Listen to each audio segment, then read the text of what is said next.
அனைவருக்கும் வணக்கம். AMD neutral அன்புள்ளங்கள் அனைவரையும் இந்த புதிய வீடியோவில் சந்திப்பதில் பெருமகிழ்ச்சி அடைகிறேன். இந்த வீடியோவோட தலைப்பு நேர்மறை அண்ட் எதிர்மறை விளைவுகள்.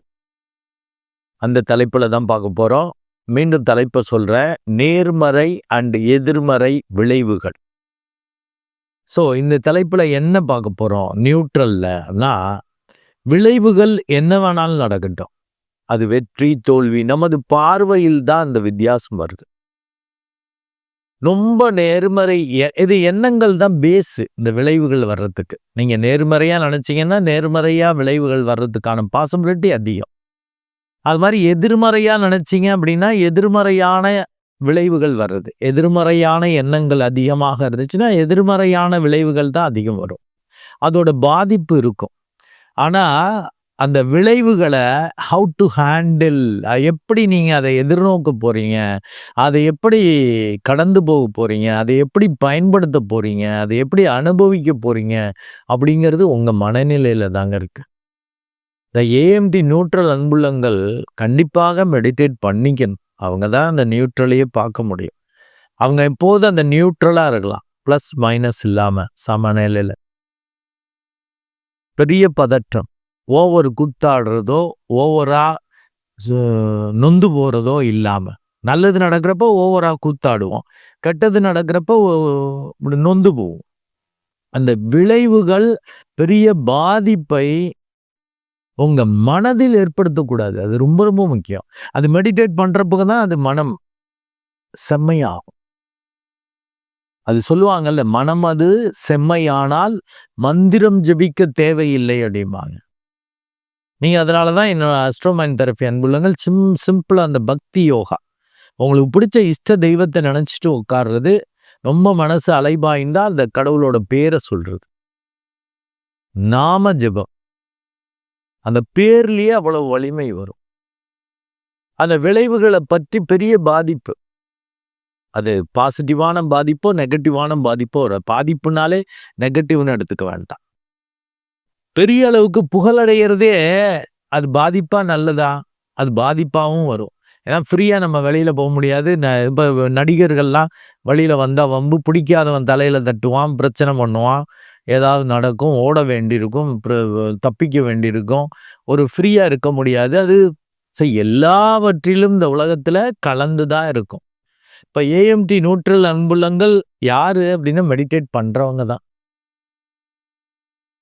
சன்ரைஸ் அல்ல சந்தி வேலை, சன்ரைஸ்க்கு முன்னாடி இல்லை சந்தி வேலை, சன்ரைஸ் சன்செட், அந்த ஒரு 1 hour அதுக்குள்ளே ஒரு 20 to 30 minutes உட்காரக்கூடிய ஆளுங்க தான். ப்ளஸ் ஆர் மைனஸ், அதாவது சன்ரைஸ் இப்போ ஒரு 6:15 தான் வருது அப்படின்னா 5:45 6:45 வரைக்கும் அந்த 1 hourல ஒரு 20 to 30 minutes உட்காந்துடணும். அதே போல தான் ஈவினிங் சன் செட் ஆகிறது 6:45 வருது அப்படின்னா 5:45 இல்லை 6:45 அப்போ 5:45 ஒரு ஒரு ஒரு 1/2 hour தான் இந்த எழுதுக்கணும். 5:45 ஒரு 1/2 hour, 5:15 7:15 ஒரு 1 hour தான் எடுத்துக்கணும். அந்த 1 hourல 20 to 30 minutes. இங்கே 6:15 அப்படி தான், நான் 5:15 6:15 சொல்லிட்டேன். அவர் 1/2 hour இந்தாண்ட எடுத்துக்கணும். 6:15 நான் 5:45 6:45 அந்த 1 hourல 20 to 30 minutes மெடிடேட் பண்ணணும். அப்போ வலிமை உண்டு. இல்லை பிஃபோர் சன்ரைஸ் பண்ணுறது, அதான் பிரம்ம முகூர்த்தம்னு, அது மிராக்கிள்ஸை ஏற்படுத்தும். அதோட விளைவுகளே வேற. நீங்கள் அது தாரணையெல்லாம் தானாக நடக்கும். ஏன்னா அங்கே இந்த பிரபஞ்சத்தில் கெட்ட எண்ணங்கள், நெகட்டிவான எண்ணங்கள் எதுவுமே இருக்காது, அப்படி ஃப்ரீயாக இருக்கும். ஏன்னா வெகு சிலரே தான் சூரிய உதயத்துக்கு முன்னாடி எந்திரிச்சிருப்பாங்க.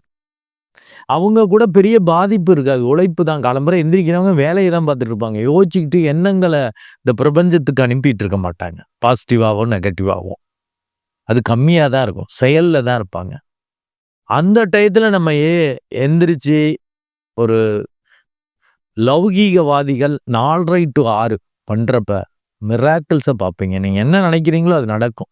க்ரியேட்டிவாக உங்களுக்கு ஐடியாஸ், க்ரியேட்டிவாக அதுக்கான பிரச்சனைக்கான சொல்யூஷன்ஸ், புதிய இன்னோவேட்டிவா, கிரியேட்டிவா பல விஷயங்கள் உங்களுக்கு பண்ற மாரி அந்த பிரம்ம முகூர்த்தம் குடுக்கும். அதான் பிரம்ம முகூர்த்தம். பிரம்மம்னா அப்படி முழுமையான இது. ஒரு தொடக்கம், ஒரு துவக்கம், ஒரு புதியது நடக்கிறது மாரி உங்களுக்கு கிடைக்கும். யோகிகள், ஞானிகள்லாம் 4:30 to 6 வந்து லௌகீகவாதிகளுக்கு. யோகிகள்லாம் பார்த்தீங்கன்னா 3:40லிருந்து 4:40க்குள்ள முடிச்சுக்குவாங்க. தட் இஸ் 4:30 முன்னாடி யோகிகள். முன்னாடியே முடிச்சிருவாங்க. ஏன்னா அவங்க ஒரு சன் செட்டுக்கு முன்னாடியே சாப்பிட்டுட்டு 8:30, 9க்குள்ள படுக்கிற ஆளா இருப்பாங்க. அதுவும் சில யோகிகளுக்கு நெறைய அந்த யோக நிலையில இருக்கிறப்ப அவங்களுக்கு நெறைய பிராண சக்திலாம் இருக்கிறதால ரொம்ப தூக்கமும் வராது.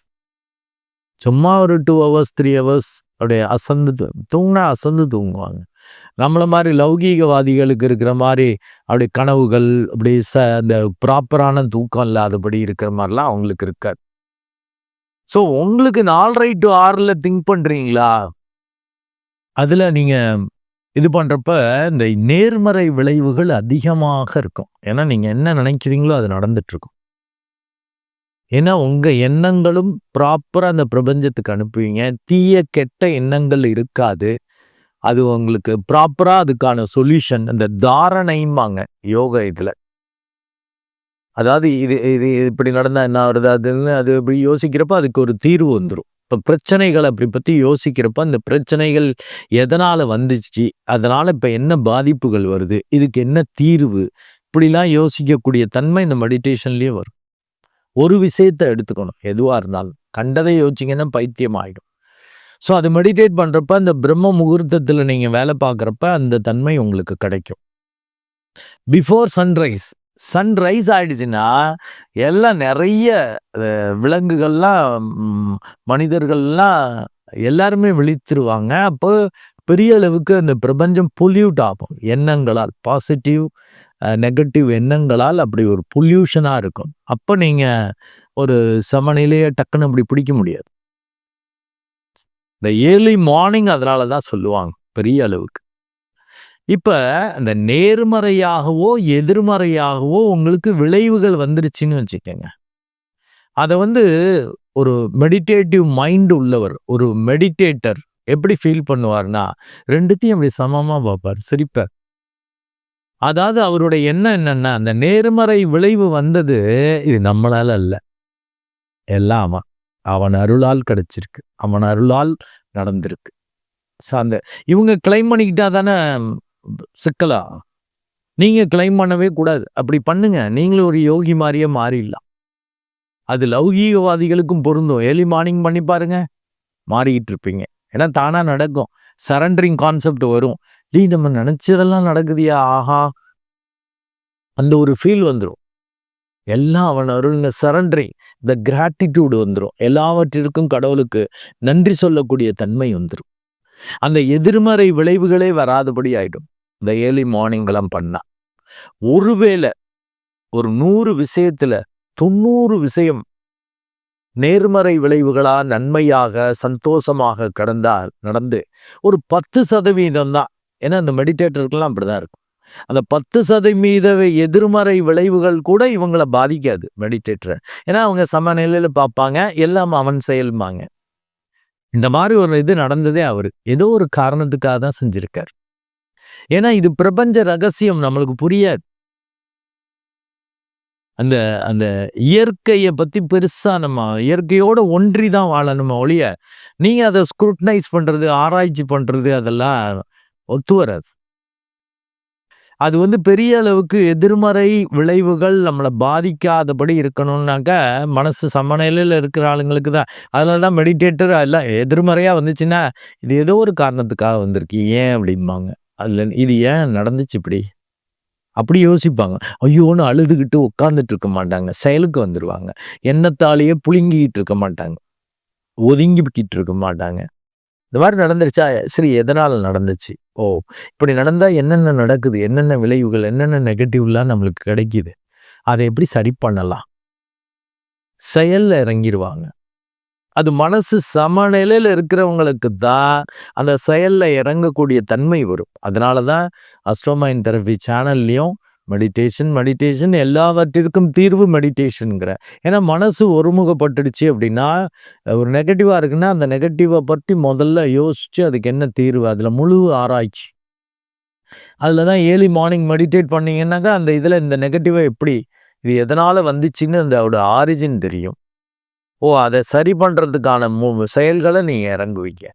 அது ஒரு சமநிலையில இருந்தா தானே. அப்படியே நேர்மறை விளை வர்றப்ப ஆஹான்னு சிரிச்சு கூத்தாடி ரொம்ப மகிழ்ச்சியா இருக்கிறதோ, அப்பயும் செயல் நடக்காது. அப்பயும் பிரஷர் ஏறும். இந்த ஹார்ட் அட்டாக் பேஷண்ட்லாம் டாக்டர் சொல்லுவாங்க, நல்ல விஷயத்தையும் பெருசா சொல்லாதீங்க. ஒரு நார்மலான ஆளு, சில லட்சங்கள் கூட அவங்கள்ட்ட இல்ல. சில ஆயிரங்கள் தான் இருக்கு. இல்லாட்டி சில ஆயிரங்கள் கூட இல்ல. அவங்கள்ட்ட 1 கோடி பரிசு விழுந்துருச்சு. 2 கோடி, 5 கோடி, 10 கோடி, கோடிக்கணக்குல பிரைஸ் விழுந்துருச்சுன்னு வச்சுக்கோங்க. அது பாசிட்டிவா இருந்தாலும் அவங்களுக்கு ஹார்ட் அட்டாக் வந்துரும். எனக்கா? அப்படின்ருவாங்க. அதே போல தான் வைஸ் வர்ஸா. ஒரு நெகட்டிவா ஒரு விஷயம் நடந்தா அது அப்படியே நீங்க உங்களுக்கு அப்படின்னு அந்த மனசு ஒரு சார்பா போறப்ப தான். நீங்க எதிர்பார்ப்பு வச்சா தானே நெகட்டிவா வர்றப்போ இதாகும். எதிர்பார்ப்பு இல்லன்னா மெடிடேட்டருக்கு எதிர்பார்ப்பு வராது. எல்லாத்தையும் அக்செப்ட் பண்ணக்கூடிய நிலைமை வந்துரும். மனசு வந்துரும். அதனால தான் நானும் அப்படிதான். நானும் யோகிகளே எப்போதும் யோக நிலையிலேயே இருக்கிறது, ஒரு ஞான நிலையிலேயே இருக்கிறது அவங்களால முடியாது. எப்பயாவது அவங்களும் சாதாரணமா வருவாங்க. அவங்க அந்த கோள்கள் இதுபடி, பிறப்பு இதுபடி, அவங்க இயல்புப்படி இப்படி வருவாங்க. அவங்க அந்த கடவுள புடிச்சுக்கிட்டு முழுசா 2 கையாலயும் அப்படி புடிச்சிட்டு இருக்கிறப்ப தான் அந்த யோக நிலையில இருக்க முடியும். உலகியல் வாழ்க்கைகள் செய்யறப்ப, உலகியல் ரீதியா சில வேலைகள் செய்யறப்ப, அவங்களும் அந்த யோக நிலையிலிருந்து சற்று அவங்க இயல்பு நிலைக்கு மாறுவாங்க. அது மாரி நம்ம இயல்பு நிலையிலிருந்து கொஞ்சம் யோக நிலைக்கு போய்க்குவோம். மேக்ஸிமம் இயல்பு நிலையில இருப்போம். உலகியல் வாழ்க்கையில வாழ்ந்துட்டு இருக்கிறதால, கொஞ்சம் மெடிடேட் பண்ணிட்டீங்கன்னா பெருசா தோணாது. இதுதானே நடந்துச்சு போயிட்டு போகுது.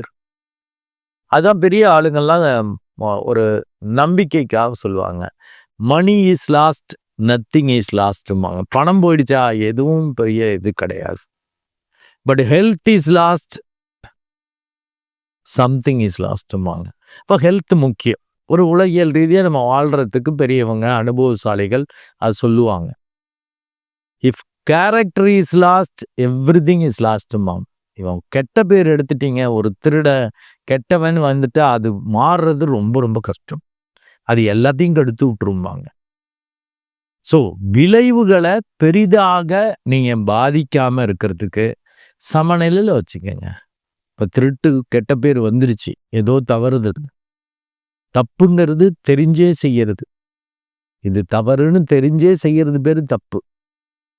தெரியாம நடக்கிறது பேரு தவறு.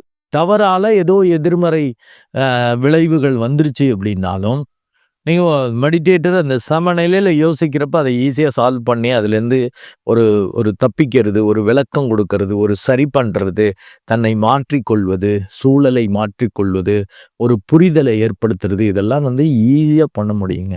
அதுக்கு நீங்க பதறாம இருக்கணும். அதனால தான் சிம்பிளா சொல்லுவாங்க. தமிழ்ல நிறைய மூதுரைகள், பழமொழிகள் இருக்கு. பதறாத காரியம் சிதறாதுன்னு. ஆக மெடிடேட்டர்லாம் பதட்டமே அடைய மாட்டாங்க. ஏஎம்டி நியூட்ரல் அன்புள்ளங்கள் பதட்டமே படக்கூடாது. அது என்ன விளைவுகள் வரட்டும், எதிர்மறை விளைவுகளோ நேர்மறை விளைவுகளோ என்ஜாய் பண்ண வருது. You have to accept it. அதை அக்செப்ட் பண்ணிக்கணும். அதை அப்படியே வாங்கிக்கணும். வாங்கிட்டு அனுபவிக்கணும். ஏன்னா அனுபவமே கடவுள். நல்லா அனுபவிச்சிட்டீங்கன்னு வச்சுக்கோங்க, திரும்ப அந்த நெகட்டிவ் நடக்காது. நல்லா அனுபவிச்சிட்டீங்கன்னு வச்சுக்கோங்க பாசிட்டிவா, திரும்ப ஏங்கிட்டு எதிர்பார்த்துட்டு இருக்க மாட்டீங்க. ஒழுங்கா அனுபவிக்காததால் தான் திரும்ப திரும்ப ஆசை வந்துட்டு இருக்கும் அந்த ஒரு விஷயத்திலேயே. அதை தான் ஓஷோ சொல்லுவார், சிற்றின்பம் பேரின்பம்னு. பேரின்பம்ங்கிறது அந்த யோக நிலையில உங்களுக்கு கிடைக்கக்கூடியது. சிற்றின்பம்ங்கிறது இந்த தாம்பத்தியத்தில் ஈடுபடுறது. அதை முழுமையாக அர்ப்பணிப்போடு புனிதமாக ஃபீல் பண்ணி முழுமையாக அனுபவிக்கிறவங்களுக்கு அது பெருசா அது பத்தின இது வராது. அது விட்டுடும். அதை தான் சில படங்கள்லையும் சொல்லுவாங்க. சிகரெட் குடிக்கணும், இல்லை சுருட்டு குடிக்கணும், ரூம் ஃபுல்லாக சுருட்டு குடி, பிடிச்ச வரைக்கும். ஓவரா திகட்ட இது பண்ணுறப்ப அதில் வெறுப்பு வரும். அந்த எண்டுக்கு கூட போகக்கூடாது. அதை அமைதியாக அனுபவித்து அதை பெருசாக இது பண்ணுறப்ப அது நல்லதும் சரி, கெட்டதும் சரி, பெரிய பாதிப்பை ஏற்படுத்தாது. அது உங்க மனசுல தான் இருக்கு. மெடிடேட் பண்ணீங்கன்னா அந்த சமநிலை வந்துரும். நன்றி அன்புள்ளங்களே. மீண்டும் ஒரு நல்ல வீடியோல உங்கள சந்திக்கிறேன். அதுவரை உங்களிடமிருந்து வணக்கம் கூறி விடைபெறுவது உங்கள் அன்பு டாக்டர் அருட்குழந்தை ஆர். கணேசன். நன்றி, வணக்கம்.